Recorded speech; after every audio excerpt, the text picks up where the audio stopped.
오늘 보실 하나님 말씀은 출애굽기 23장 10절부터 19절까지 말씀입니다. 출애굽기 23장 10절부터 19절 말씀 보겠습니다. 너는 여섯 해 동안은 너의 땅에 파종하여 그 소산을 거두고 일곱째에는 갈지 말고 묵혀두어서 내 백성의 가난한 자들이 먹게 하라. 그 남은 것은 들짐승이 먹으리라. 내 포도원과 감람음도 그리할지니라. 너는 엿새 동안에 내 일을 하고 일곱째 날에는 쉬라. 내 소와 나귀가 쉴 곳이며 내 여종의 자식과 나그네가 숨을 돌리리라. 내가 내게 이른 모든 일을 삼가 지키고 다른 신들의 이름은 부르지도 말며 내 입에서 들리게도 하지 말지니라. 너는 매년 3번 내게 절기를 지킬지니라. 너는 무교병의 절기를 지키라. 내가 내게 명령한 대로 아비벌에 정한 때에 1해 동안 무교병을 먹을지니 이는 그 달에 내가 애굽에서 나왔음이라. 빈손으로 내 앞에 나오지 말지니라. 맥주절을 지키라. 이는 내가 수고하여 밭에 뿌린 것의 첫 열매를 거둠이니라. 수장절을 지키라. 이는 내가 수고하여 이룬 것을 연말에 밭에서부터 거두어 저장함이니라. 내 모든 남자는 매년 3번씩 주 여호와께 보일지니라. 너는 내 제물의 피를 유괴범과 함께 드리지 말며 내 절기 제물의 기름을 아침까지 남겨두지 말지니라. 내 토지에서 처음 거둔 열매의 가장 좋은 것을 가져다가 너희 하나님 여호와의 전에 드릴지니라. 너는 염소 새끼를 그 어미의 저주로 삼지 말지니라. 아멘. 오늘은 진정한 안식과 풍요는 하나님만이 주신다라는 제목으로 하나님 말씀을 보겠습니다. 오늘 본문의 말씀은 크게 2가지로 나눌 수가 있죠. 첫 번째는 10절서부터 12절까지 나오는 안식년과 안식일에 대한 규례를 말씀하고 계시고 13절에서부터 19절까지는 이스라엘 백성들이 매년 지켜야 할 3가지 절기, 즉 유월절, 맥추절, 수장절, 그것입니다. 그래서 2부분으로 이렇게 나눠져 있어요. 먼저 우리가 안식년과 안식일을 한번 살펴봅시다. 하나님은 6년 동안 하나님이 주신 땅에서 파종하고 그 소산을 거두게 하십니다. 거둔다 라는 말의 원어적인 의미는 추수한 것을 창고에 쌓는다 라는 말의 의미가 거둔다 라는 말이에요. 다시 하면 추수한 것을 창고에 쌓는다 라는 말이 거둔다 라는 말의 의미입니다. 하나님이 6일 동안 천지를 창조하셨듯이 우리가 6년 동안 할 수 있는 생산 활동을 열심히 하게 되면, 우리가 최대한을 열심히 하면 하나님이 정당한 소득을 갖게 하고 마음껏 그것을 누릴 수 있도록 하신다라는 거죠. 창고에 가득히 채울 정도로 그것을 누리게 하신다라는 거죠. 그런데 11절을 보면 7째 해는 안식년을 취하라 라고 말합니다. 10절서부터 11절인데요. 같이 한번 읽어봅시다.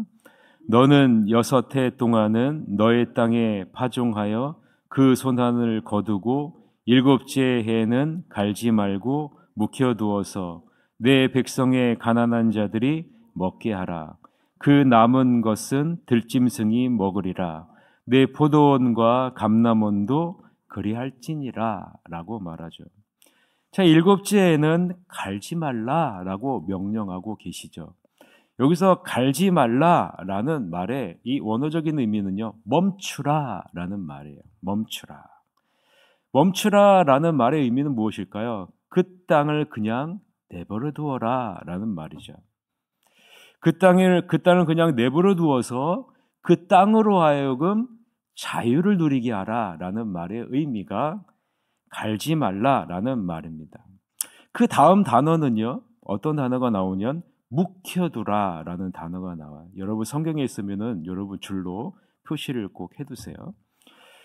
처음에는 갈지 말라라는 단어가 나오고 그 다음에는 묵혀두어라라는 단어가 나오죠. 이 묵혀두라라는 단어의 의미는요, 조금 의미가 같은 의미지만 조금 다른 의미를 갖고 있는데, 전자는 내버려 두어서 자유롭게 한다라는 의미를 담고 있는 반면에 후자는 맡기라라는 의미가 담겨져 있다라는 겁니다. 그래서 갈지 말라라는 것은 멈추라, 그것에게 자유를 부여하라라는 의미고, 묵혀두라라는 것은요, 맡기라라는 의미의 단어라라는 사실입니다. 자, 그럼 우리가 어떻게 이해를 해야 될까요? 6년 동안 하나님이 주신 땅에서 열심히 일을 하면 하나님이 풍성한 추수의 기쁨을 누리게 하셔서 창고에 가득 넘치게 주신다는 거죠. 그리고 7년째 되는 해에는 농사짓던 땅을 멈추고 그대로 두어서 자유롭게 하여 누구에게 맡기라? 하나님께 맡기라라고 이야기를 하고 있는 겁니다. 여러분, 여기서 우리는 한 가지를 분명하게 기억해야 되죠. 이 땅이 누구의 것임을 기억하라라는 거예요. 하나님의 것임을 너희가 기억해야 된다라는 그 의미가 이 안에 담겨져 있는 거죠. 하나님께 맡기라라는 말의 의미가 있는 거죠. 하나님이 만든 창조의 질서에 그것을 맡기라라는 의미가 이 말 안에 담겨져 있는 거죠. 그런데 하나님이 이렇게 하라고 하시는 이유를 설명하시는데, 그 이유가 내 백성의 가난한 자들과 들짐승이 먹게 할 것이다 라는 그런 목적을 말씀하고 계세요. 자, 언뜻 보면 이해가 되지 않죠. 안식년의 땅을 통한 모든 생산 활동을 쉬게 되면 경제적인 측면에서 상당한 큰 손해를 입게 될 것이기 때문 아니겠습니까? 눈에 보이도 화나죠. 7째 해에도 열심히 경작을 해야 더 경제적으로 풍요로워질 것이다 라는 계산이 우리가 세상에 갖고 있는 계산 아니겠습니까? 차라리 7째 해에도 농사를 지어서 어려운 이웃을 돕고 들짐승을 먹도록 음식을 남겨놓는 것이 그냥 자유를 부려하고 내버려두는 것보다 더 경제적인 효율이 높아 보이는 것이 이 세상의 관점 아니겠습니까? 그러나 이 안식년 제도를 통해 토지에 휴식을 줌으로 인해서 하나님 뭐라고 말씀하시는 거예요? 그 토지의 지력이 회복된다라는, 맡기라라는 거예요. 맡기라. 멈추고 맡기라.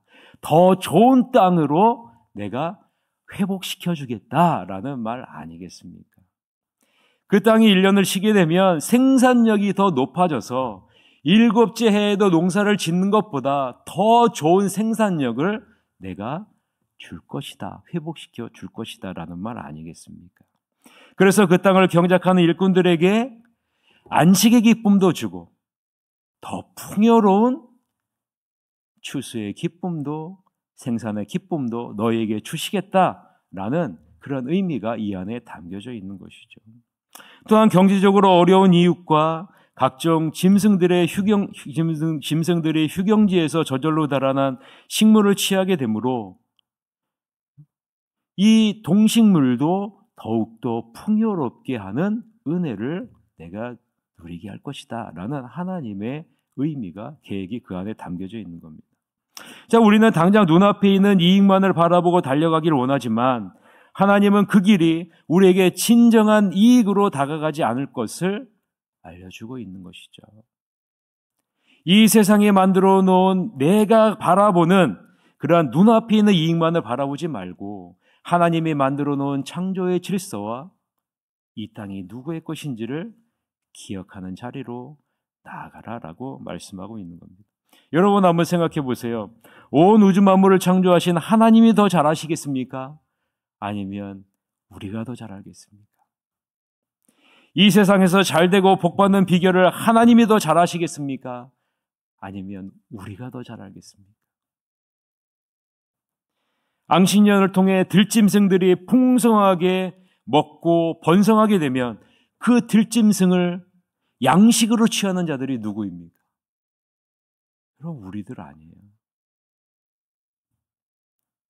그 땅의 지력이 1년을 쉬게 됨으로 인해서 더욱더 생산력을 발휘할 수 있는 땅으로 변화되어지면 그 땅에서부터 오는 그러한 풍성한 추수의 기쁨을 누가 누리게 됩니까? 결국에는 우리가 누리게 되는 것 아니겠습니까? 안식년은 모두에게 유익을 주기 위한 하나님의 놀라운 계획이 그 가운데 담겨져 있는 것입니다. 안식일도 마찬가지 아니겠습니까? 12절 같이 한번 읽읍시다. 너는 엿새 동안에 내 일을 하고 일곱째 날에는 쉬라. 내 소와 나귀가 쉴 것이며 내 여종의 자식과 나그네가 숨을 돌리리라 라고 말하죠. 하나님은 6일 동안은 열심히 일하고 일곱째 날에는 쉬라, 멈추라. 다른 말로 하면 하나님께 맡기라 라는 말로 우리가 해석할 수 있겠죠. 왜요? 하나님이 그날에 안식하셨기 때문에 그래요. 하나님이 그날을 구별하여 거룩하게 하셨기 때문입니다. 하나님의 안식에, 하나님의 거룩하심에 동참하라 라는 말 아니겠습니까? 하나님이 왜 안식하셨어요? 누구를 위해서요? 우리를 위해서요.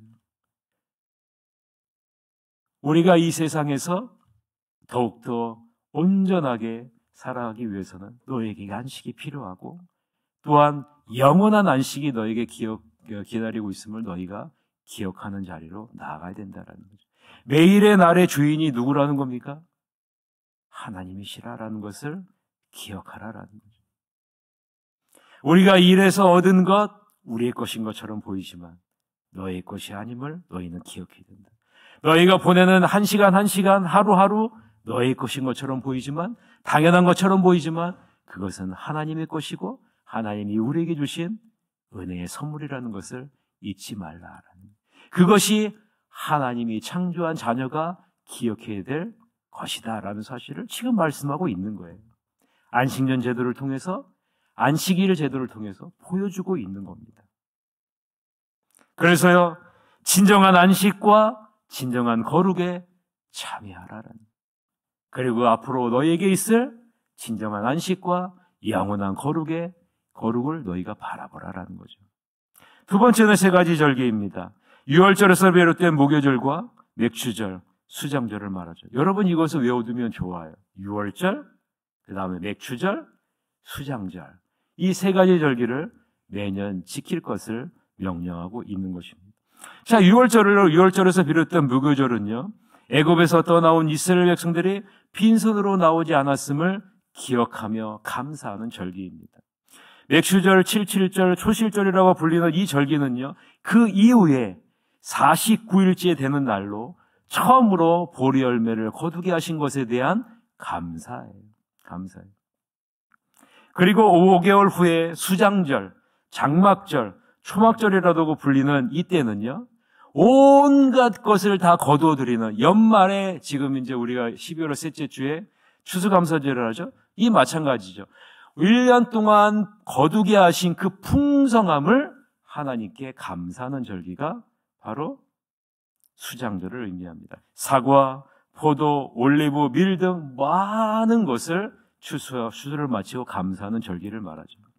하나님은 매년 3번 이스라엘 백성들이 하나님이 정하신 장소에 나와서 하나님께 자신을 보이고 기뻐하며 이 감사의 제사를 드리도록 명령하신 것입니다.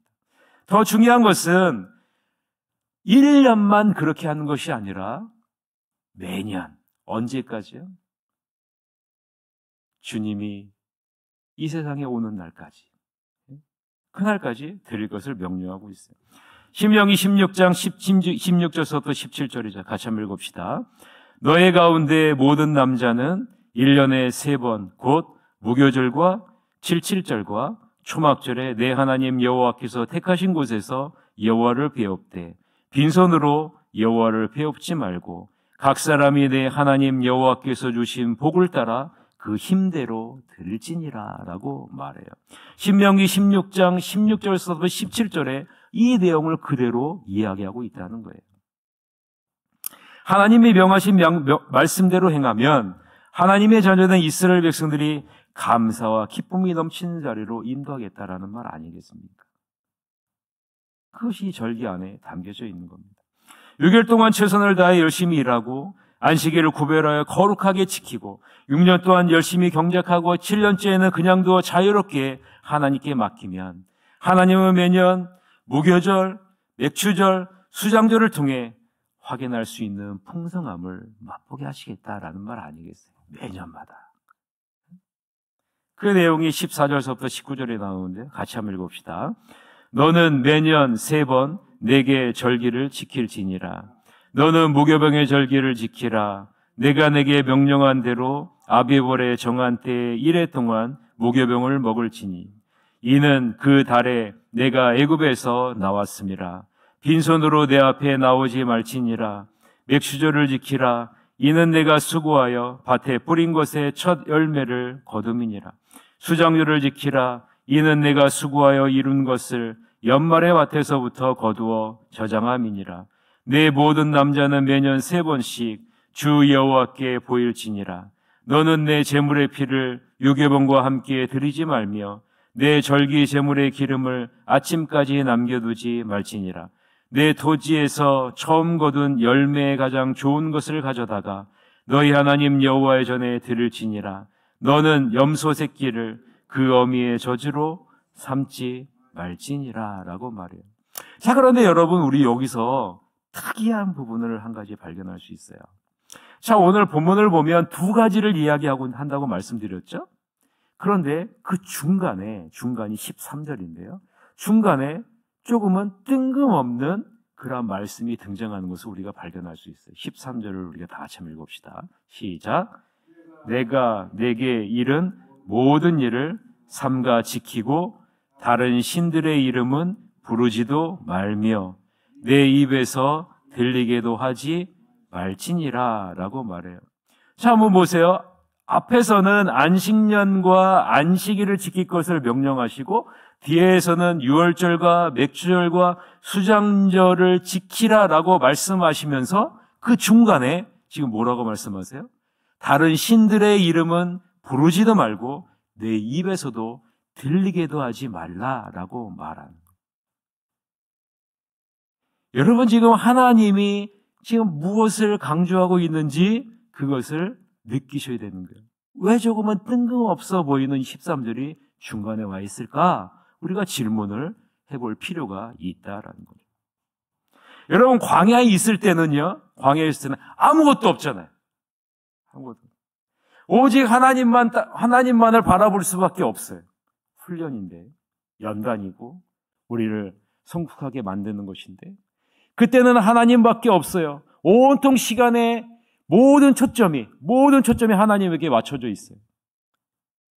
하나님이 주신, 하늘에서 주시는 만나 양식을 먹을 수밖에 없고, 하나님이 주시는 그 물만을 먹을 수밖에 없고, 하나님이 주시는 메추라기를 먹을 수밖에 없고, 하나님이 주시는 그 구름의 장막 가운데 안식할 수밖에 없고, 하나님이 주시는 불의 따뜻한 기운 가운데 편안함을 누릴 수밖에 없는 거죠. 온통 하나님만을 향할 수밖에 없는 곳이 광야 아니겠어요? 그러지 않으면 우리는 죽을 수밖에 없는 존재임을 아는 거죠.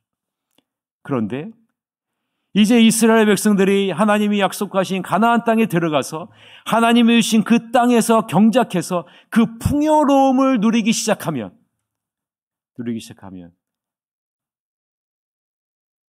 너희가 어떻게 될 것을, 우리가 어떻게 될 것을 하나님은 알고 계신다는 거예요. 알고 계신다는 거예요.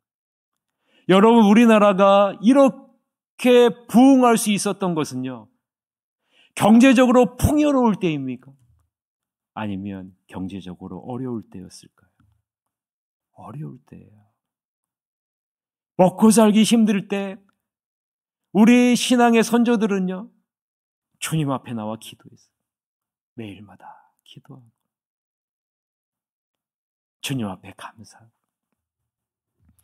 지금 우리나라가 점점점 뚫어서 옛날에는요 1200만, 1400만, 1500만 성도를 자랑했는데 지금은요 모든 교회 기독교인들이 뭐라고 얘기하는지 아세요? 700만 성도라고 이야기합니다. 제가 어릴 때만 해도 1000만 성도, 1200만 성도, 1400만 성도를 이야기를 했어요. 그런데 지금은요 700만 성도, 어떤 분은요 500만 성도도 안 된다라고 이야기하시는 분이 있어요. 반절로 지금 내려와 있는 상황 아니겠습니까? 그것과 함께 무엇이 있어요? 경제적인 풍요함이 있는 것 아니겠습니까? 근데 하나님은 지금 뭐라고 말씀하세요? 다른 신들의 이름은 부르지도 말며 내 입에서 들리게도 하지 말라라고 말하고 있습니다. 광야에 있을 때는 신앙의 순수함을 유지했지만, 하나님만을 바라보고 전적으로 하나님을 의지했지만, 모든 중심에 하나님이 가 있었지만, 경제적인 것이 풍요로워지면서 주의를 지키는 것이 약해지기 시작하는 거예요. 무엇하면 주일 빠지고요. 무엇하면 주일 빠지고, 기도하는 시간이 점점 사라지고요. 말씀을 보는 시간이 점점 사라지고, 바쁘다는 것으로 그것을 대체하고 있는 시대가 우리가 살고 있는 시대 아니겠습니까? 그러다 보니까 내가 주인이 되어집니다. 내 만족과 유익을 위한 신앙으로 변질되어져 버려요. 그러다 보니 여러분 지금은 무엇까지 갑니까? 나의 성까지도, 내가 남성인지 여성인지, 남성으로 태어났음에도 불구하고 내가 여성으로 바꿀 수 있는 시대가 도래했고요. 여성으로 태어났음에도 불구하고 남성으로 바꿀 수 있는 시대가 도래했고요. 심지어는 하나님이 만드신 남성과 여성도 아닌 중성이라는 그러한 성까지도 창조해서 자기가 선택할 수 있는 시대로 바뀌어진 세상이 우리가 살고 있는 세상. 이전에는 하나님이 신앙의 중심이었는데 이제는 누가 중심이에요? 내가 중심이 되어져 버렸어요. 다른 신들의 이름을 부를 뿐만 아니라 이제는요, 내가 신이 되어지는 그런 시대가 바뀌어져 버렸어요. 여러분, 우리까지는 어떻게 해서든지 비벼서 갈 수 있다고 한번 생각해 보세요. 그러면 여러분, 우리의 자녀들, 그리고 자녀의 자녀, 여러분의 손자들은 어떤 시대에 살아요?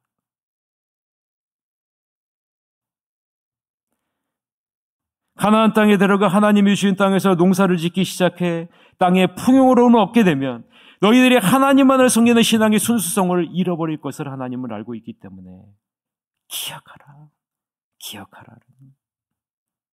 앞으로 너희가 풍요로워져서 이 모든 것이 하나님의 은혜임을 잊게 될 그 순간이 다가올 텐데, 이것을 미리 대비해서 날마다 하나님의 은혜를 기억하는 자리로 나오라라는 것입니다. 마치 비를 주관하는 이 세상의 우상이 풍요로움을 가져다 줬다고 착각하게 됩니다. 태양을 주관하는 이 세상의 우상이 풍요로움을 가져다 준다고 착각할 수밖에 없는 세상으로 도래하게 된다는 거예요. 지금 우리가 살고 있는 세상이 그 세상 아닙니까? 그러기에 우리는 깨어 있어야 됩니다. 우리는 날마다 기도해야 되고요. 내게 있는 모든 것이 다 하나님으로부터 오신, 하나님으로부터 온 은혜의 선물임을 날마다 기억하는 자리로 나아가요. 말씀을 맺겠습니다. 진정한 안식과 풍요는 하나님만이 주신다는 사실을 여러분 잊지 마십시오. 그리고 그 은혜를 날마다 기억하는 자리로 나아가셔야 됩니다. 하나님은 우리를 눈동자같이 귀하게 여기셔서 놀라운 손길로 지금도 우리를 인도하고 계시기 때문입니다. 이 사실을 잊지 마시고, 진정한 안식과 풍요는 오직 하나님만이 주신다. 이 사실을 우리뿐만 아니라 여러분의 자녀에게도 날마다 그 귀에 외워 들리라라고 말하잖아요. 이 신앙의 순수성을 다 유지하셔서 하나님이 약속하시는 그 놀라운 풍요의 축복을 누리시는 여러분이 되시기를 주님의 이름으로 간절히 축원합니다. 우리 11월 24일에 있을 임직자 선출을 위해서 여러분 기도하시고, 수능시험이 며칠 남지 않았는데 희은이, 민서혜민이 하나님이 원하는 대학에 들어갈 수 있도록, 그리고 비전 트랙을 위해서, 그리고 포괄적 차별금지법이 통과되지 않도록, 그리고 박이유 성도님이 지금 많이 아픕니다. 방광암이 전이되어서 많이 아픈 가운데 있는데, 여러분 우리 박이유 성도님을 위해서 여러분 기도해 주시고, 안병우 성도님 요양병원에 입원해 있는데 여러분 이 시기 거의 이제 말도 못할 정도로 많이 어렵습니다. 우리 안병우 성도님을 위해서 기도해 주시고, 윤혜숙 권사님 여전히 요양병원에 계신데 우리 윤혜숙 권사님을 위해서 기도해 주시길 바라겠습니다. 다 같이 통성으로 기도하실 수 있도록 하겠습니다. 기도하시겠습니다.